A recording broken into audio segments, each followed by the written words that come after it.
Ladies and gentlemen, welcome back to the Sandcast. Of course, brought to you by volleyballmag.com and our favorite volleyball, Wilson. There it is. We get back. We're using it soon. Yes, finally Stoked. get to use the Wilson. Take the Mikases out of the trunk, replace them. It's a lot of good news right now, and the biggest news is that we have Geeter, the legend, in studio with us. Thanks Welcome. for calling me a legend. That doesn't get lost on me. Well, we don't have many people. It's one of my favorite words, but you don't think of yourself as a legend. We don't have many people come straight from the Lakers facility, trimmed up and ready. Yeah. Do you have makeup on right now?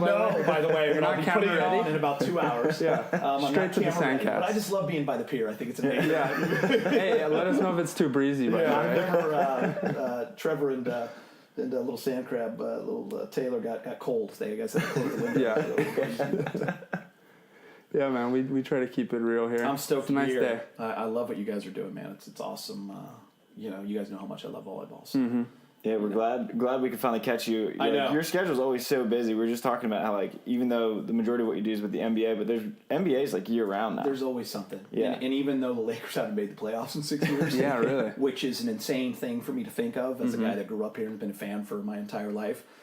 We still talk about it, right? There's draft, there's summer league, there's free agency. And the Lakers are just always at the top of that news pile. Yeah. So, it's our job to cover it. We cover the Galaxy too, and I'm not a big soccer guy, but I do appreciate the sport. Right. I've learned how to cover it. And, so we're always busy, but it's nice to get me now because the one thing I always spin, and my wife loves it too, when the Lakers don't make the playoffs, my off season becomes April 12th to the end of September. So when we're in our off season, you're working a few days a week, you're taping shows early, I'm home for dinners. It's a big difference. Yeah. So I've learned how to spin not being in the playoffs. Right. You know what I mean? Not bad. Yeah. And you get to be a little more free during volley season. Yeah, for me, my oldest daughter, Millie, loves it now. So she's playing indoor and she loves the beach. Seems like there's a beach tournament every single weekend. So she follows AVP. She follows all you guys, like, through my Instagram and on the computer. She's watching the McKibben YouTube drops on Wednesdays. So she wants to go. She has the whole AVP schedule. Nice. She knows every tour, P1440, FIVB. So it's funny for us. And for me now, she loves to go. So it keeps me in it. Yeah.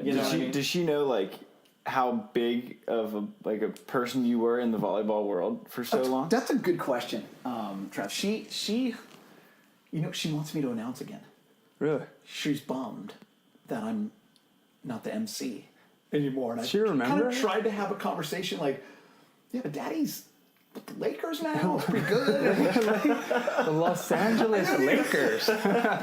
Which they don't ever want me to lose that job, but but she misses me being up there. I think she has definitely some memories of it. She was really young. Luca wouldn't remember it all. Luca's only 8. And man, I've been removed now for a long time. It's strange. But where they remember? Because Leonard had the FIVB event, right? The Long Beach event, and I did that for 4 years. So they saw it, but they only see it once a year. But I think they know. You live in this town. People always want to talk to you about Lakers or beach volleyball. So I don't know if she'll ever know what I did or because I wasn't. My name's not on the pier or anything. Right. But there's always stories, right? That might be I think I get better. Yeah. I think I get better the farther I'm removed from it. People, they say the nicest things to me. I always said the Long Beach event for me was so great for my ego. It was such a rad stroke job because I would go and people would tell me that they missed me and oh my God, it was so fun and it was great. So it was like that made me feel good. Yeah, I always prided myself on the connection with players and fans, and that might sound cliche, but it really is true for me. Like, I played the game. So when I first started, my friends were playing on the AVP tour, and as that grew, I became friends with the new players, and I coached for a long time. So I knew people that were now playing, and I just became, I ended up becoming a fan. But you'd go to city, and you would recognize people, and I've had lifelong friendships from it too. And so for me, I will always tell everyone, the announcing pro beach volleyball and the AVP and going to Beijing, the Olympics, I would not trade that for anything. People might be surprised at that because my new job is high profile. It's awesome, and it's the franchise that I've loved forever, and I appreciate the job that I have, but I wouldn't trade what I have at the AVP for any of it, to be honest with you. I'm sure it was probably a bit of a well, maybe, I don't know, like any shift in style for going from AVP to the Lakers, because it was like a little bit more kind of professional and like. It's funny you ask that, because you know where I think I struggled in the transition was not so much with hosting. It was more when I was first getting into the business. And you got to remember, I'm getting into the business, and I'm at the height of my AVP career. I'm going. Right. And now I'm becoming a sideline reporter for Laker games and USC football games and all the Pac-12 and Dodgers and Angels. And I would talk really fast. Yeah. And I'd have this high energy. And I'm trying to get a minute story in 20 seconds. I didn't know any different. And I had a great mentor, Lou Riggs, who has passed away, but he worked with Chris Marlowe, Paul Sunderland, Heather Cox. He's worked with so many, Holly McPeak, Dane. All of us went to him, and he ran a broadcasting class out of Santa Monica. That's how I actually got in. At about 27 years old, I went to his class, and he took me under his wing, and he did a lot of UCLA events. But when I was then later in my career with Fox, I went and worked with him privately, and he was like, "You need to get out of your MC beach volleyball mode when you're doing a sideline hit. You're trying to get a minute story into 20 seconds. Cut out this, and this." So I did have to have that. Hosting, I actually think, helped me. I think AVP helped me. I bet. Because of all that banter. And all the stuff we used to do. Crocs Lounge, Big Show. I had no schooling for that. I just learned on the go. And it transferred over, and I think helped me as a host. Because now you become a host, you're in a studio, there's a teleprompter, there's writing that goes into it. All that, I had confidence that I could learn to do that. I bet on myself that I have that other stuff. Because of what you know what I mean? I could talk to you. I can go off the cuff. I can listen to what you're telling me, and I'll go to you with a question. You know what I mean? Like, I learned how to do that from the AVP. So for the hosting part, I think it helped me. But it was a huge challenge. Play-by-play, football, basketball. It was a huge challenge for me to, like, go from MC to that and learn how to balance. So I think I answered the question. I feel like the autonomy shift too, because you really don't have it, because there's really no precedent for what you were doing with the AVP, and you were just like balling out and doing what you needed. And then to hear like go and host, like there is kind of a box that you sort of have to stay in a little bit. I always appreciate, and I've said this when I've talked to college students when I'm focusing on my TV career, people that have helped you along the way. And people that believed in you along the way. Because when you have that confidence and someone's allowing you to do something, you can find your way through it and end up being great at it. It's the same thing with the AVP. I had people and bosses that believed in me and let me go outside the box, created shows. There's a lot of people that helped me deliver that. Like Sam Lagana and Jim Marico. Jim Marico's a huge mentor to me. Like Sam and Jim were the announcers for a long time. They're both great at what they do. Sam and Jim, the year I came in, they just needed someone to help. And I went with Jim to like 7 events. And he helped me, and I watched him. And, you know, Sam was my college announcer. So, like, I picked up certain things. But then both their wives had babies, and things changed, and new ownership. Next thing you know, I'm doing events by myself, and times changed. And I just started, as I would go, I would do long intros. I remember the first time I went down to the sand to do an intro. I remember why we did it. We were at a bar in Louisville. And it was an 18 tournament, and Dax and Raji were playing Whitty and Canyon, and I was sucking beers down like crazy, we were raging, and they're like, go down, and I just went down and started, because like my whole thing was I'd go down break dance, but I just went down and I was just doing these intros, and I was screaming in Whitty's face, screaming in his face, like at a bar in the middle of a bar in Louisville, and then it was like, dude, you're doing that every time. So then it just became like, I go down to the sand. And I do my thing. And then it was like one year, you know, the Echo Entertainment guys, like Hugh Arian and all those guys, not sure if you know them, they were the TV guys back then. They did it for Fox. Next thing you know, I'm coming in on a zip line at the Manhattan Open. Like, no way. Dude, I had to learn how to do it with stuff. And I flew Jose's in the final with Emmanuel against Whitty and Canyon. And I come down in a zip line onto the court. Yeah, wow. Like we were doing stuff like that, like in Muskegon. In Muskegon, I'm just riding on the back of a Harley going 80 miles an hour, and then we go into the center court. Like I'm going down the freeway, and then they take me. 80, and I've never been on Harley before. I'm like losing my shit, right? I'll never lose this big lady, Harley lady, and she just says to me, "It's a big lady." She was a lady as a woman. She was like on the Harley, and she had her dude Harley guys, baby. And she goes, "No," she said, "Hold on to these handlebars." So I just grabbed. I mean, I know. Yeah, listen, I'm not trying to get involved in anything, but I did. I grabbed on because I had to, or else I was dead. And they were flying down. Dude, I'll never forget, they were in a rental car, just cameras, just, and I was like, and that was part of the TV intro. No way. Dude, I swear to God. So, like, stuff just like, and then it was like my buddy Mark Schuermann, who worked with the AVP for years, like, and Mark Walton, who worked for Fox, like, we had the Dig Show. Right. Tom Field and Steve Simpson, who ran Fox, were like, Fox Sports, are like, you should host the Dig Show. So I'm hosting it with no schooling. Cool. So I'm going with Lambo and Steino like and Sean Scott. I'm going on hikes to all the in Hawaii, I mean, we're doing all kinds of stuff. And they were just filming it like a little show? Barbecues, Sano Surf Days. Bringing that back. It was called Dig. It ran for 6 years. I don't know if you guys ever even saw it. It played I don't know back. if I saw that. I'm nominated for local seen some old sports Emmys. You guys should yeah. check. You can go on YouTube and watch Dig Show 04 to like 09, and it's legit stuff. We were nominated for local Emmy 5 times. I'm 0-5.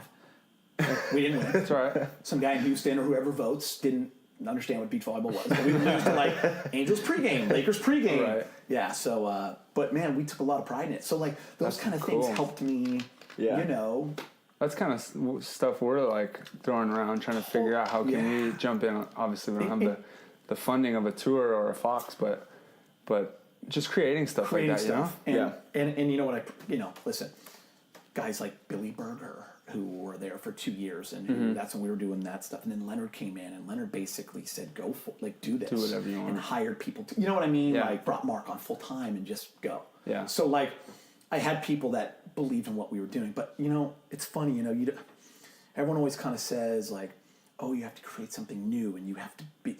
Are you the idea guy? But like, go back and look at stuff of what we did, and you can take certain things and be like, we can do that, but now we'll add that. You know what I mean? It's like, so I'm always like, God, I wish we were that kind of sport where people knew what we did, and and the stuff we did, some unbelievable things and exhibitions, and then the TV side of things. We were pretty cutting edge at the time, and like innovative stuff. Like you think about Amazon, what you guys are doing on Prime now, the AVP is so awesome. Like I watch it. I love it when you guys are on the road.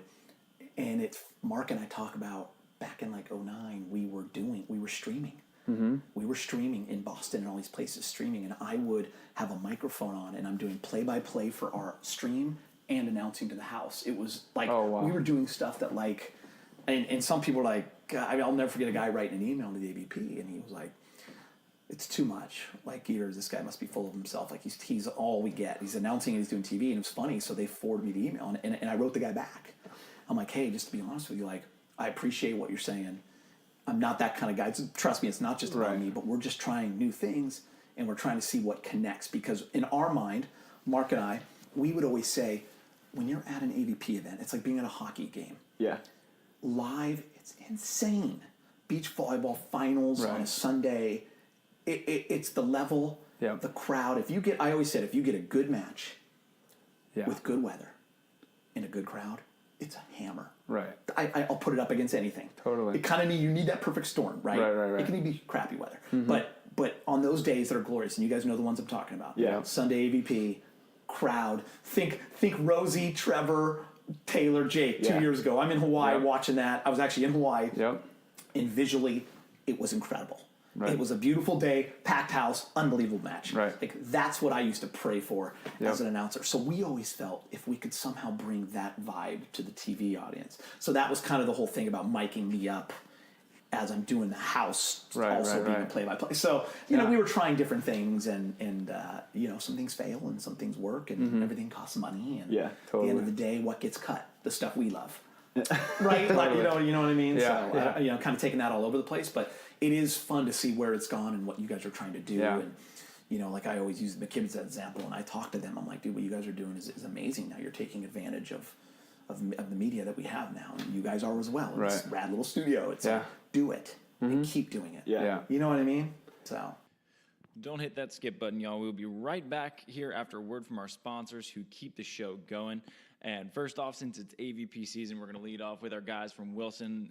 Everybody knows who makes the best beach volleyball in the game. That is Wilson Volleyball. So since we're in the middle of AVP season, it's time to head over to wilsonvolleyball.com, and you can use our discount code WilsonSand to get 20% off. So sometimes when you need a rack of 10 volleyballs, that can add up quick. Take 20% off with Wilson Sand to play the best volleyball in the game. Also brought to you by our guys at Firefly Recovery. Recovery is becoming a much bigger thing in the sport of beach volleyball and in just science in general, and our guys at Firefly have it down. For those of you who work in an office job or just do a lot of traveling, that's the best part of Firefly because you can use it as you're sitting down, whether it be in an office, whether it be in a car, if you're stuck on the 405 in that gnarly traffic, or in Austin, as I was recently down there, they got some bad traffic there, so just strap on one of those Fireflies and it will help you recover by stimulating the blood flow in whatever area you need to have recovered. It's awesome. I use it all the time, especially on the overseas flights, either for snow volleyball, for NORCECAs, or whatever. It keeps my knees and legs feeling great, so I'm sure it'll do the same for you. So check out fireflyrecovery.com to learn how you can recover at home, in the office, wherever you need it. Now that we have some prize money on the AVP Tour, people making some money, they should learn what to do with that money, and you can find that at Pacific Coast Wealth Management. They're big helpers for the Laguna Beach Open, which is annually the best CBVA out there, and they can help you figure out your finances with smart planning. Whatever you need in terms of finances, Pacific Coast Wealth Management has you.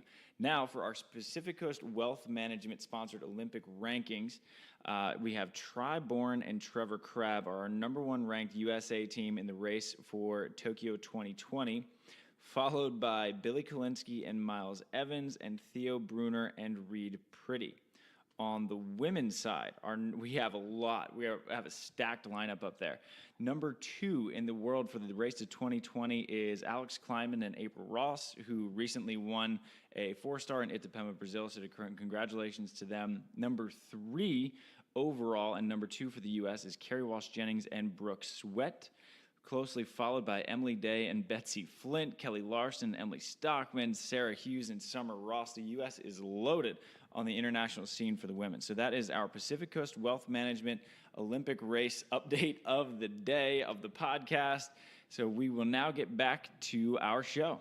Enjoy, and as always, if you enjoy the show, give us a review on iTunes, on Podbean, wherever you listen to this podcast. It helps us a ton, and we just appreciate you guys listening. Yeah, part of me is like, if we don't do it, then no one will. Kind of right now, you know. Right now, totally. When you first come out as a player or whatever, you're like, all right, like, all this stuff's gonna be set up and going. But the reality is, like, I mean, at some points, like you said, when the tour was hot, there was a lot of that kind of stuff going on for the players. But right now in this transition period, and I think AVP, from what I hear, is, you know, they added Amazon. They have more of a content budget this year. Yeah, they're making strides.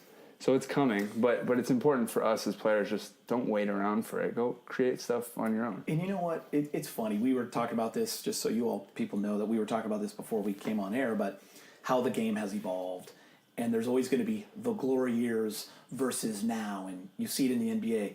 Jordan versus LeBron. Where's Kobe fan? What about Kareem? And it's interesting to me, as a guy that's loved volleyball forever, it's okay to have glory years. And then we got it back in the early 2000s. Right.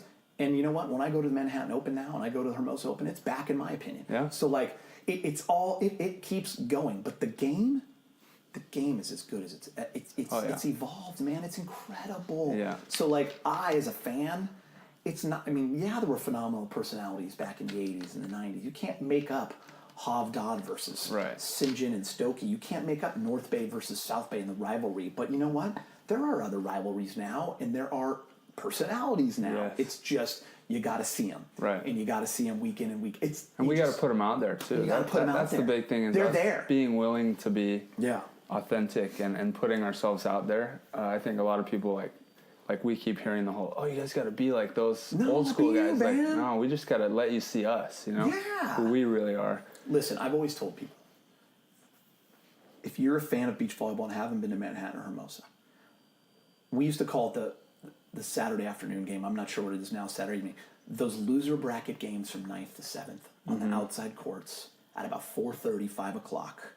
You've all been in them. Best time of the day. The best, that is beach volleyball. And it's the golden still hour. There.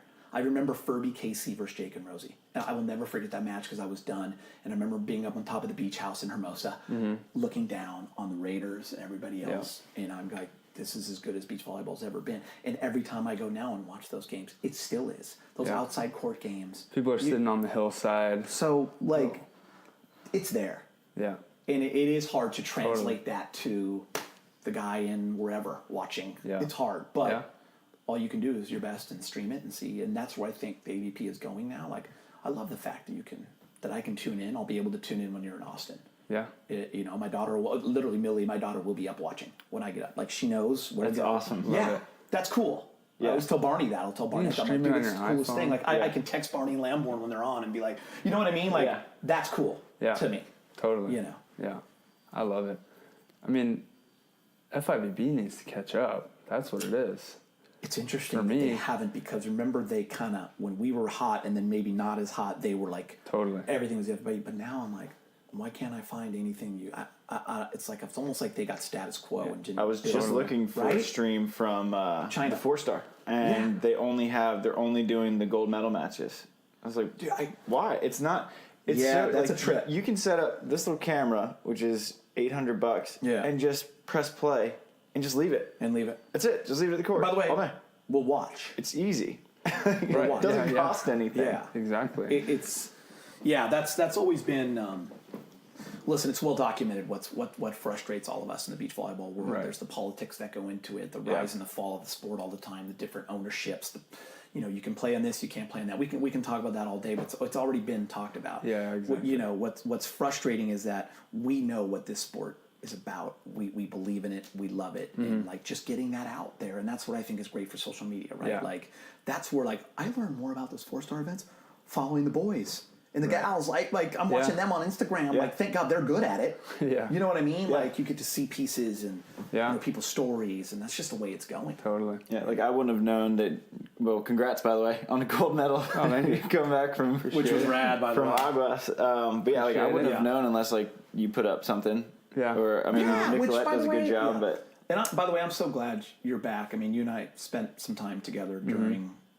Your time where you weren't playing. You came and visited the studio. Yeah. We talked a lot. Thank you texted. for that, by the way. Absolutely. That was right. I loved how you stayed in the game. I thought that was genius of you. And you believed, whether people believed that you could come back or not, you believed you would. Yeah. And I'm sure there were moments where you doubt that. But to come back now and you're playing with your boy, it's fun. Like, you and Trevor are good together, and it's fun.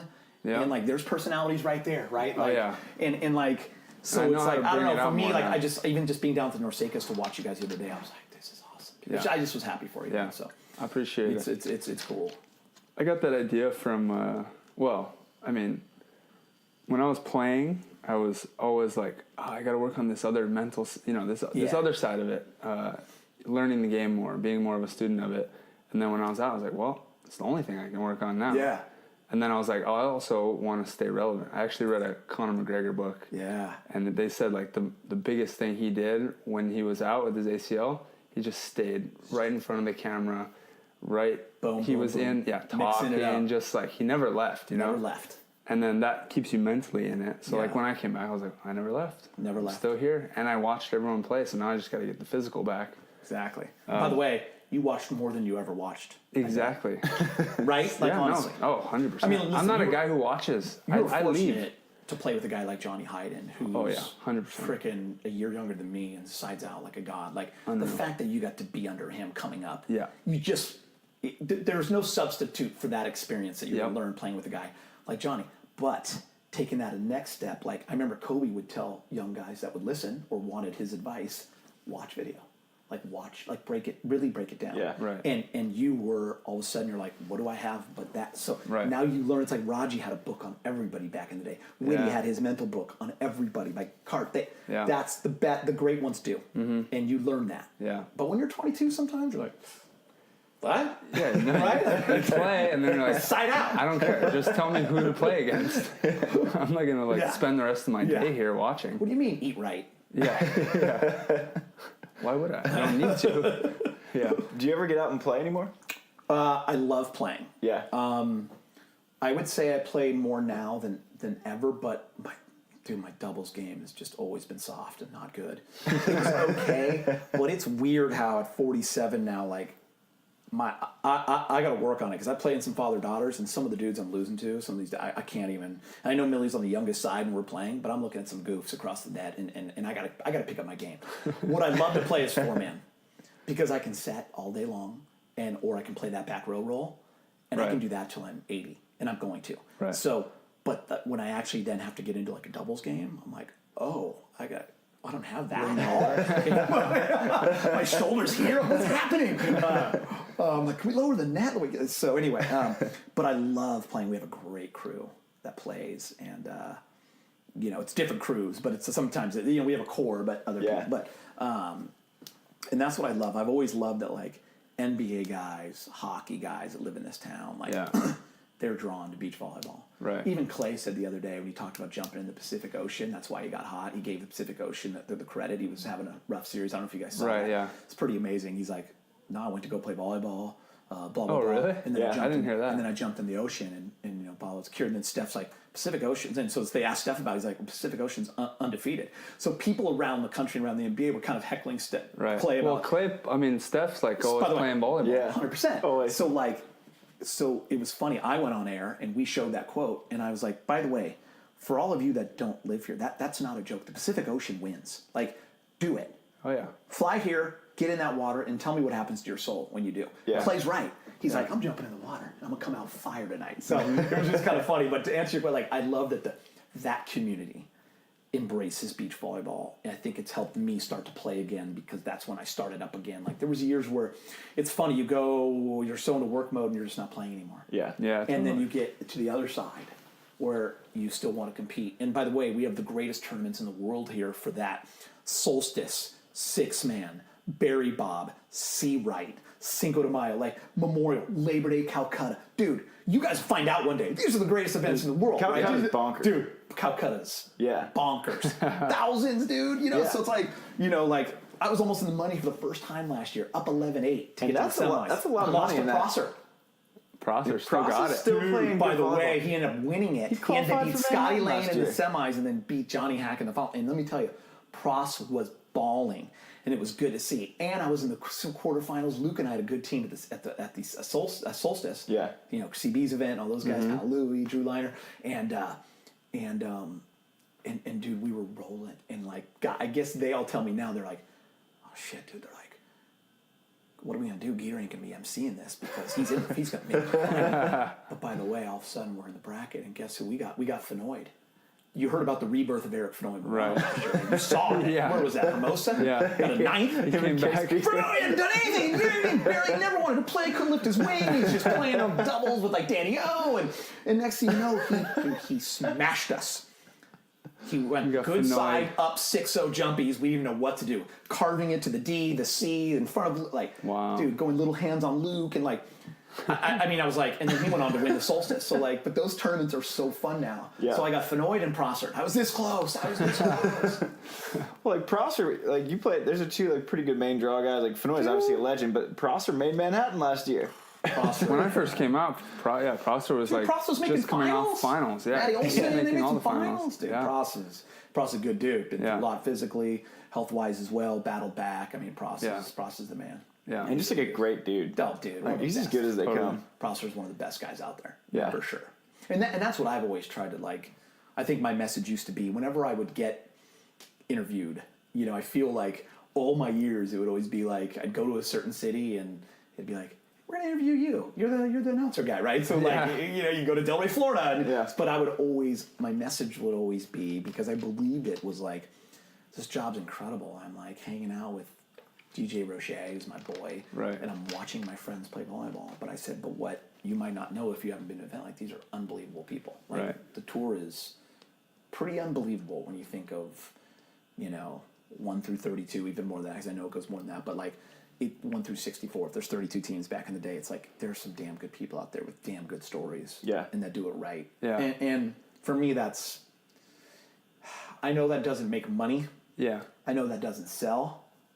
But at the core, it does for us, right? Totally. Like that's what we believe in, right? Yeah, I think that's important for us to know, like players and people within the volleyball community. I think sometimes we give ourselves too much shit for like, oh, well, we're not NBA, we're just a lower level sport, all this stuff. But there's a lot of things that we that we don't realize. We glorify those other sports and the athletes without really knowing who they are and being able to compare it on a deeper level, which is something that only you have that perspective. Great point by you. That's a really, really good point. It's a smart point. So many times we judge on the financials of everything and the glory and the TV of things, but there's so much more to that. And it's interesting how many pro athletes from other sports watch beach volleyball and like beach volleyball. I mean, go to the Olympics and it's insane. That's how I met Kobe and those guys back in 2008 before I was really the Laker guy.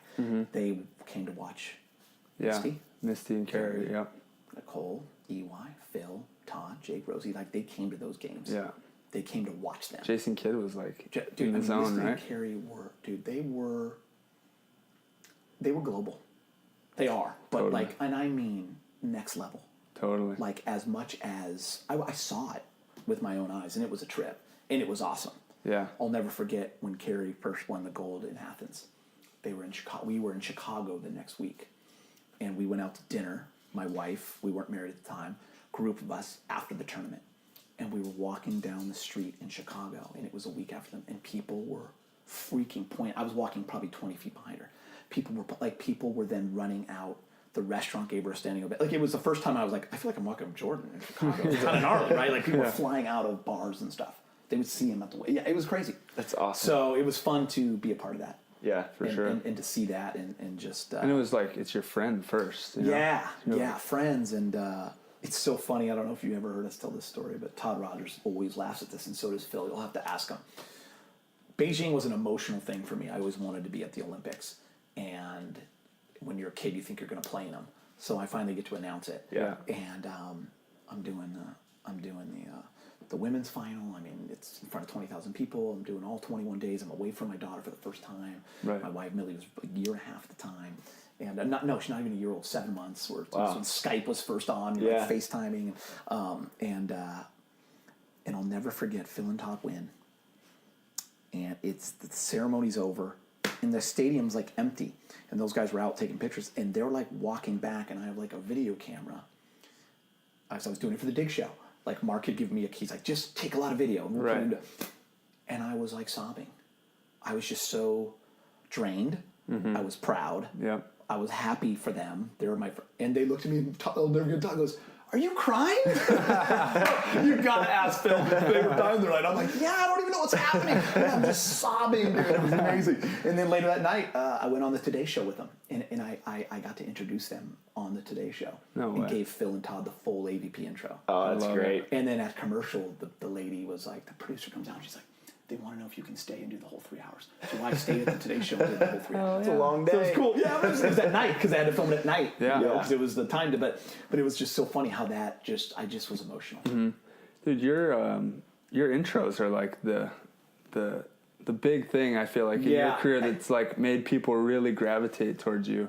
And like for me, and when I've always been looking at it, and I remember talking to Johnny Hyden about it too. Like, when he was like reminiscing, like, oh, back when Geeter was here, the intros like really hit home with you. And that's what I thought was really cool, is that you knew the players on such a deep level, and you knew how to connect with the fans. So you're like, fans, I need you to understand who this person is, what you're about to watch. Yeah. And you were like screaming at them, and also talking to the players. Like, Hyden always loved the one where it was Sean Scott, John Hyden versus Phil and Todd. Yeah. And you said you introduced John, like talked about his daughter's family, like all this stuff, like the personal stuff, got him super fired. And then you went over to Todd and Phil, you're like, you guys are the #1 team in the world. Now act like it. I did do that because they were just kind of trudging through the tournament. Act like it. Yeah. And just totally called them out on it. Oh my God, you got me so fired up right now, dude. I'm jacked. A little warm in our dude. Am I sweating because you're pumping me up, or is it? Dude, it's so funny you bring that up. I really feel like if you really broke it down like 30 for 30 style. Yeah. Are the intros what ended up getting me my career? I don't know. Like, I don't know. Like I said, I went down to the sand for the first time in Louisville. But when I was first doing intros, in 1998, in 1999. I didn't know what I was doing. Like, Jim Arico gave me the microphone the very first time. I went to talk in Tucson, Arizona, my first ever tournament. I threw it back in his face. I panicked. Totally. So scary. See what I changed here? When in doubt, don't panic. We just changed that earlier. I panicked. Fast forward an hour, I'm starting to get my groove back. Yeah. And I'm learning how to do it. I would just start talking. So my intro started to evolve, and then it became part of the show. And now I'm on the sand, I'm getting people going, and then I'm just learning more. So I would just try to get you. How do I get you? Right. How do I get you? Yeah. Because that's what people want. They want the truth, right? Yeah. They want that and then real the women stuff. too were like, Geeter, you got to give us that same love when they joined. Right. So I was like, I had to learn, what gets them going. Yeah. And I was always like, I want to give them as much love as I give the guys. I just know them. They're my friends. It's easier, So I always wanted to make sure I gave everything I had in those two finals. But dude, when they were on the same day, that was grueling. Totally. Right? But the intros are what? So I had two styles of intros, right? Like the morning at 8 a.m. in Atlanta intro is a slow, there's 10 of us out there. Wake up, good talking, morning. But making the players laugh kind of intro a little bit. There was like a little smoother, quicker style. And then there was the things are building. We're Friday night. We're Saturday, 5 o'clock. We got players on the stage. And now I'm starting to feel it. Now I'm but I'm on the stage. But the finals were different. And I always made sure, it's funny, there was a couple years where you should go down for every game. And I'm like, I stood my ground. I'm like, I'm not doing that. Right. But the bosses would be like, you should. It's so draining. And I'd be like, dude, no, because it also will take away from. It dilutes it. Totally. Like, I have people that, dude, Billy Kolinske. Yeah. Stopped me the other day. We were at the NORCECA. And I know who Billy is. Right. We never hung out or know. And he goes, hey, I don't know if you know me. I'm like, of course. And he started talking to me about his background, how he got into volleyball. But he goes, I watched in Chicago. You are a big part of why I wanted my brother and I wanted to play. And I was like blown away. He goes, if I ever make the final, I need you. It was pretty funny. It was pretty cool. But it was like a moment where I was like, man, that means a lot. And that validated how I felt. Because, listen, I've always said this to everybody. I was a small part of it. I loved how people like to pump you up. But I was a part of it. Right. I needed them.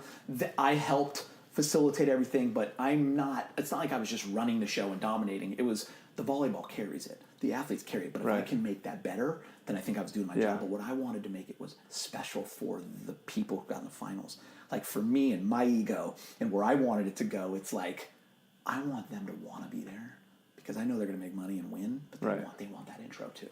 Totally. Because they told me that they wanted it. Mm-hmm. So it was a big deal. Right. So there was different styles of how it's funny you brought that up because it really so then it just kind of carried over to next thing you know I'm doing it at weddings. So I have to learn wedding parties, dude. Every friend, I'm and I'm just out there crushing people. And so then it just became, will you officiate the wedding? And now I've done 17 weddings. So it's sometimes I gotta officiate and do the intros. Oh, jeez. You're a multitasker. Dude, wedding intros are that's a big deal. You got grandma there, dude. You got people, and I am dropping F-bombs, and I am unloading on them. Yeah, dude. Two really different roles you got. Dude, it's a whole different role. Yeah. So you may now kiss the bride. Funny. Let's go. It's funny. I love that. I appreciate you guys bringing that up because I do feel like that was special. And if I looked back on something, I think if you asked players what was it, they would probably say the intros. Yeah. I feel and I would drop stuff in that no one for me it was I cared about what you think, what he thinks. And maybe the buddies at home, I would drop in stuff that meant nothing to 90% of those people, but I wasn't afraid to do it. I don't care if they didn't get it. I get it was inside. But they got a sense that it was real. But they got a sense that it was real. Something. And then I would also give them something too. Yeah. But I would drop in that he just won the solstice. Blah, blah. You know what I mean? I would drop in stuff that no one had a clue or cared about. Yeah. But that guy did.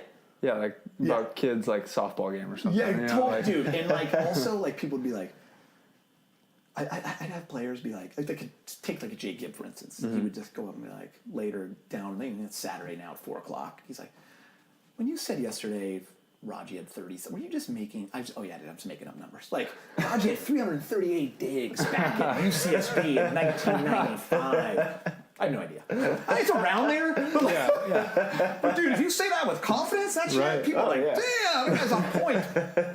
That's what I thought. I was how does this guy know? Listen, for me, my biggest thing was, and I always tell this to college kids too, because this goes for my job now. When preparation and opportunity meet, and they will meet. You better be ready to take a hack. Yeah. You better be ready to go. And that's the whole thing, because in life, whether it's business, sports, you're going to get an opportunity, but you got to be ready, right? Yeah. So me, I've always been a stat guy. I was always a guy that could, I remember plays. I remember playing Little League baseball. Yeah. Like I remember plays in my Pop Warner championship game. I remember throwing a pick and then having to chase the guy down and like not losing the game. Like I remember plays. I remember all of our college matches. Like I remember the big ones. I remember the losses. I remember certain plays. And back then I became like a role player. I was backing up Matty Unger. So like I started to become in coaching. I can remember stuff that I've coached with guys who are like, dude, I cannot believe you remember. Yeah. But like I can't remember yesterday, but I remember that stuff. Yeah. And that's what helped me. Because I could tell you when Todd Rogers was playing an event with Phil in 2009, I could tell you that in 1998 he won his first event with Dax against Roberto and Franco in Minnesota. You know why? Because I remember that. I was there. It was one of my first events, and they won. And both guys were cramping, but they didn't know, so they kept serving Raji, and Dax was about to fall down. But like, I remember that, so I could just throw it out, and people are like, "You're full of shit. Is that true?" I'm like, "Dude, that is true." Because I can tell you that Magic hit the sky hook. And I remember tell you what game it was. I could tell you it was 87. I could tell you it was game 4. Right. And I remember Boston won game 5. Lakers won game 6. They win it. Because I could bring that up now on a broadcast because I remember it. Yeah. It's such a good skill to have. That's what it's a curse and a skill. Yeah, right? Exactly. We had Rich on at all. That's what he was talking about. Yeah. He was saying that like because you're the hype man, 6 man. Yeah. And he was just like, this guy will just bring up the most random stuff. From like 30 years ago. What good does it do? I don't know. But like in that moment, it's funny, right? Yeah, like, people love it. The boys love it. So like you just. And you know what? You make up a few along the way. Were you like that? Don't let the truth get away from the story. Right. Were you like that when you were an athlete too? Because I find that because I have a similar mind in that like I can remember really specific plays, but like things. Zahn asked me what I did on Saturday, and it took me 20 minutes to remember. Right? Like I can remember like play by play from last year's Austin qualifier. Or do we have selective? I don't know. Like you're probably good with either courts, I bet too. Yeah, for sure. Flat. I mean, all those like from when I was a kid, you still remember. Yeah. So just you got brains. I don't know. My family would tell you I was like that as a kid. Yeah. Because growing up, they're not surprised what I'm doing now. I didn't have dreams of being a broadcaster. I thought I was going to play for the Lakers and the Dodgers. I didn't know that wasn't going to happen. But I had leagues. I had a baseball league, a basketball league, and a football league in my head. I had players. I had drafts. I had it written down in my room. I would go out and I would play both sides, and I'd be calling the game, hoops, tackling myself on the lawn. What I didn't know was that my neighbor Dolly, God rest her soul, and my mom knew the whole time. They were watching. Like my brother knew I would take, and they'd be like, if someone would come over, I'd be so bummed. Like the dude down the street, I'd be like, yeah, I gotta go to the bathroom real quick. I'd go and write the score. It's 42, 41. I had players' names, made up names. So like, that's probably kind of why I'm doing what I'm doing now. Totally. I didn't know that at the time. Right. But then your question as an athlete, I don't know. I think I was a point guard. Yeah. You know, I was a setter. So I think I always had that team component in me that I want to be a part of something. Yeah. I remember tendencies really well. I remembered situations. Not that I could always execute. Right. You know, but like I always feel like when I'm watching Laker games, I can see a ton. I'm not a professional guy like the guys who played in the league, but I've been around the game long enough and coached it to where I know I see things. That's a great screen. You know what I mean? Yeah. So I don't know how much I'm like that as an athlete, but it's definitely been in me for forever. You can see that you're like that team guy in the sense that like, because hosting, obviously I had like a little, I mean, we're doing this too, but you really have to be able to step back and not be all about yourself all the time, you know? And you know, why do you think I like being interviewed so I can finally talk, right? Right. No, but it's your true, opportunity. Right? Like, yeah, you're like really trying to like, what do they say in that? I took a hosting class. It was you tee up the person you're with to hit the home run, right? Yes, something like that. They're 100% correct. Right. I learned that really early on. You don't want to hit the home run as the host, or whatever. That's your home run. Why is Ernie so good on TNT? Ernie drives that show. Right. Yeah. But Ernie's not the star of the show. No. But everyone knows Ernie's the man on that show. Well, not including everyone the guys. Yeah, the guys know that they couldn't do it without him. They couldn't do it without him. But what's really interesting is I learned it early on in my career, but I'll never forget when I got the Laker job and we started to work out the kinks of how our first year went and where I could get better and what. And I remember my boss and I talking about like when we come on the air, you're the first face people are going to see. So when the Lakers are losing, they might not like that. Like but people aren't here to skit what your opinion is. Right. They want to hear from James Worthy. His jersey's on the wall. Right. So it was a really quick. It's almost like Pop says. The Spurs have a motto: we want to get guys that have already gotten over themselves. You better get over yourself. Right. And you're in this business, and you're going to host because it's not about you, but it is in a way that you can drive the show. You can, if you want to talk about why that defense is bad, I can pose the question or pose a statement to get them going, and then you can, you know what I mean? Yeah. So I've learned, and I think over time, I now have confidence in what I'm saying, where I think I can give an opinion on certain issues. Right. Ernie does too. Like, and I always say Ernie because everyone knows Ernie Johnson, right? So it depends on when, but it's true. Like, put it on a tee. They're the ones hitting a home run. If they hit a home run, you are as well. That's your You're job. scoring a run too. Yeah, exactly. I'm glad that's a perfect way to use it. You put it on the tee, let them knock it out, because your job is to make them look good. Right. Like James Worthy's job and Rob Ory and these guys, their job's not to come in 3-4 hours early and write out the show and script it and go. That's not their job. Their job is to roll in and have fun. Be themselves. That's when our show's going to be good. Yeah. When they're engaged and having fun. Not if I am. Right. Right. So I feel like you're always going to be having fun. Yeah, right. So it's a great point, and you have to learn that. And it does go back to kind of point guard, setter, mentality. You're never bouncing a ball as a setter. No. But you're setting everything up. Dude, the best guy, I mean, for me, like, I learned a ton from Matt Unger. Like, he was ahead of me at Northridge, and it's funny. Everyone always talks about a couple years ago when he was kind of not really ready to play, and I had to get on him a little bit. And I was like, dude, I've been backing you up for 26 years now. Like, unfortunately, I backed you up in college, and then we happened to join the same six-man team that's been going for 22 years. Like, it's just a bummer for me. But here I am. I backed you for this. Like, wake up. Right. Let's go. You know, it was back in our day when we were like, but it was funny. Everyone, I think Richie loves that line too. Like, literally, I was like, I've backed you up for 26 years. Yeah. Like, that's on me.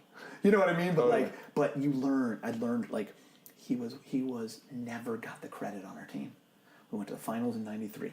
Sealy Player of the Year, Canyon Player of the Year, Figgy, all these guys, like, great setters, Chip McCall. But Matt's location was unbelievable. But he didn't have their name. He wasn't on the U.S. National B teams. He wasn't getting all the All-American awards. But we wouldn't trade him because of what he was for our team. He was the absolute leader. And that's what I remember watching him and learning from him. He was a year older than me. Yeah. And that's what I always appreciated. It's not, he'd always be like, dude, he'd always be like, Geeter, it's our job to get these big goofs going. He'd call them big goofs. Guys on our team. Kenny Lynch, big goof, guy. You know what I mean? Like, just, we'd always be pumped, So totally. I just adopt to, like, when I play now, I mean, I am never going, oh man, my set was so great, that hits itself. No. Right, yeah. No. That's like, I mean, all the great teams, I feel like, all the championship teams have those role players where you're like, for that season, they're like the man. But then, like, once they leave the team, they're not really anyone. It's because that team is so good at utilizing that, like, it was like that guy Splinter or whatever. What was his name from the Spurs? Oh, yeah, where he was Thiago Splitter. Yeah, you haven't heard of him since those finals, right? Such a great point. But doesn't every team? Like, every team has those. Like, I always put it in Lakers' perspective because we were all Laker fans and stuff. It's like, but like, I mean, yes, Shaq and Kobe. Sasha Vujacic back in the day, right? Hit two biggest free throws ever in 2010 to win. But like, that team needed Luke and Jordan Farmar, exactly, and Lamar Odom and Bynum, and they, you know what I mean? Like the Shaq Kobe teams. I mean, do you get better role players than Rick Fox, Robert Horry, B. Shaw, Derek Fisher? Dude, those guys were vital. That's ridiculous. Vital to winning. You don't win, and that's why I think athletes get it.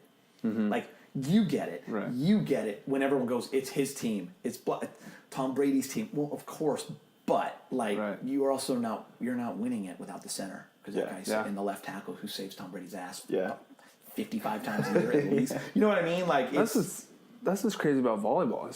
Our team is 50-50. Bro, two people. So that's what's crazy. Yeah, out there. And if you can't hide, can't hide, dude. If you try to stack teams, like, let's just say the Phil and Rosie that didn't end up panning out like they thought it would, those two top guys in the world, you really have to, like, have that perfect connection. You only have two people. Yeah. Because if, like NBA, we see, you can put an all-star team together. It's not always going to work. Or even the 04 NBA, or Olympic team. Olympic team. Richard always says I'm the one guy that got a bronze in U.S. basketball. Like that team was not a good team. And I'm reading a book now, The Gold Standard by Mike Schuermann. Yeah. That talks about that team what they changed from, how he transitioned it and turned it into a real team. A real team. And it's like all this stuff you're talking about. That stuff's so legit, and it's true. I think back to like, Karch and Kent. Mm-hmm. They weren't best friends off the court, but man, they were good.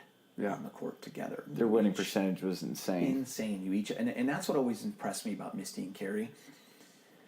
I mean, what always blew me away was what was different for them was the game had become global at that point, right? Yeah. So they would be in Austria one week, Chicago the next week. And that goes for Lane and all those guys too, but they won 112 straight matches. They won 90 straight matches one time. So like you're going worldwide back and forth and not losing. Like I always respected that they would bounce you in the first, second, and third rounds. Like they were better and they would crush teams and they didn't mess around ever. And I was always like, do people have any idea how hard that is? Any idea how hard that is? You guys know it. It goes way beyond their talent. It's that they were challenged. They held each other accountable. I think they both didn't want the other person. They didn't want the other person to play better than them. They were playing against each other, which I'm learning right now. It's like amazing. Me and Trevor are competing against each other way more than other teams right now. And like practices. Beach volleyball is the easiest sport to bury your partner. Yeah. Totally. Just with your body language. My partner couldn't side out. Like you've seen it. You've seen body language teams. We won't go into it. But you know that team's done. And then they break up. They stab. Like that's what's interesting about the sport. Where I think people have always thought it could have been a reality show because it really is unlike. There's no GM. You don't have a president of basketball operations calling you. You don't have Jerry West going, hey, man. You're the president. You have to put the whole team together, including your coach, your trainers, like, and pay everybody. It's crazy. And pay them. Yeah, dude, it's like nothing. And that's where I think the bet. I always loved Jenny Johnson Jordan and Annette Davis. Like they were, first of all, they were fun to watch. They were great personalities. They were awesome competitors. But I never saw them turn on each other one time. Mm-hmm. All the losses to Carrie Misty in their heyday, like there was no blaming. Right. I remember Holly and EY always treating each other like those guys were so competitive. Oh yeah. And they were on that streak of losing them too, but you just never saw didn't blame. You know what I mean? I always appreciated that. Yeah. Where I think people tend to, I'm afraid to put it on me. Totally. I'm afraid to look bad. Why don't I bury someone else? And I think that's an interesting part of our game. Yeah. It's always so interesting, like after like a qualifier. Yeah. Like how'd you do? Oh, my guy couldn't set me. I'm like, I didn't know. I asked about him. Dude, it's so funny. It's like 90% of the answers when you ask like a team that had just lost, how'd it go? Straight to the partner. That doesn't help anyone. Let me ask you guys this, because it was way more.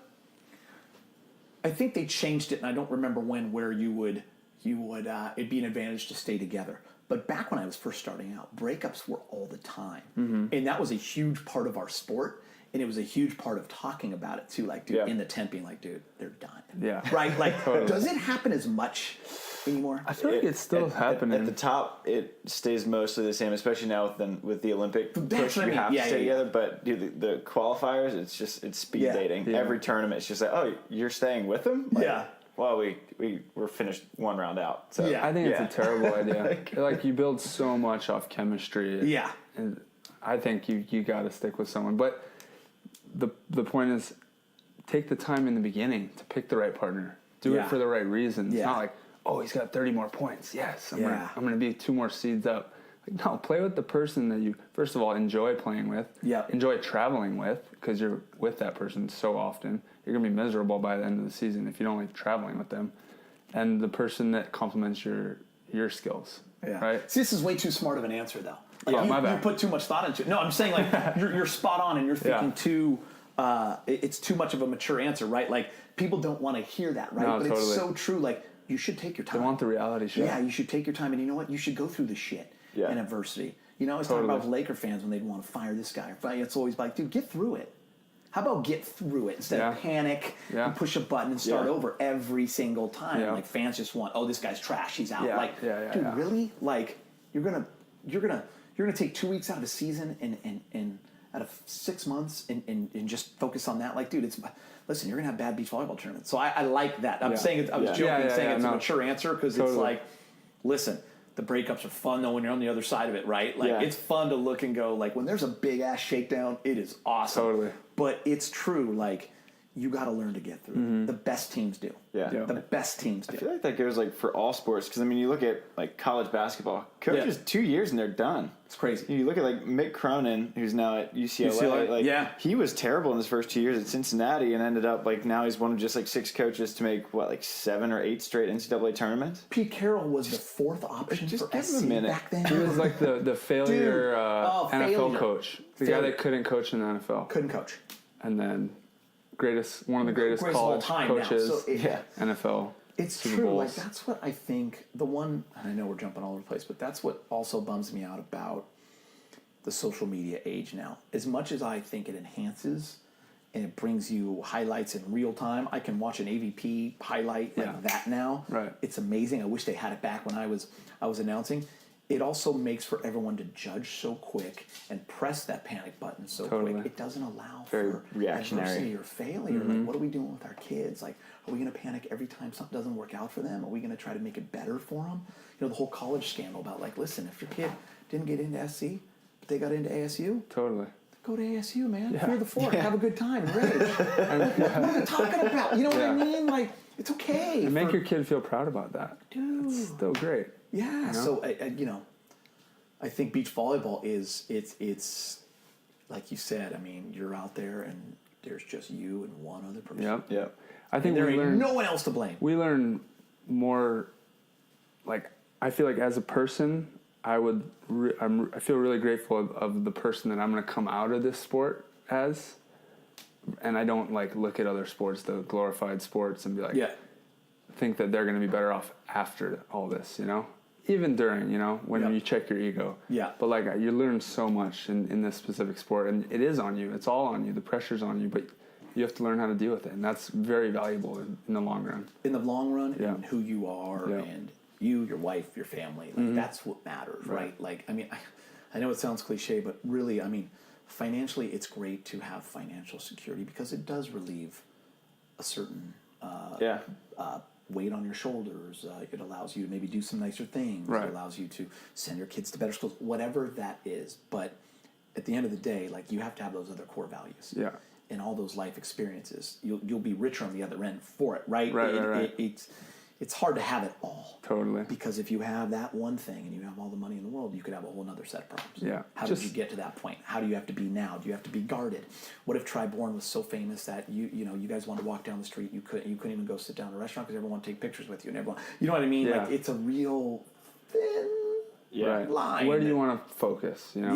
Like there's going to be good or bad for either side, right? That all being said, can the money just be a little better? Come on, dog. Can we just have an off season where he doesn't have to grind and work a 9 to 5-er? That's all I've ever wanted. I've always said about volleyball. I figured it out, I think, when I was in my mid-20s. I remember when I was first starting the AVP, there used to be a 4-man tour, which is unbelievable, men and women. You guys remember that? That's where Carl Henkel ended up getting picked up by St. John. St. John was like, oh, this guy's killing it. Let's pick him up for the Olympics. So rad. Everyone got paid, win or lose, and you would just rage and have unbelievable 4-man battles.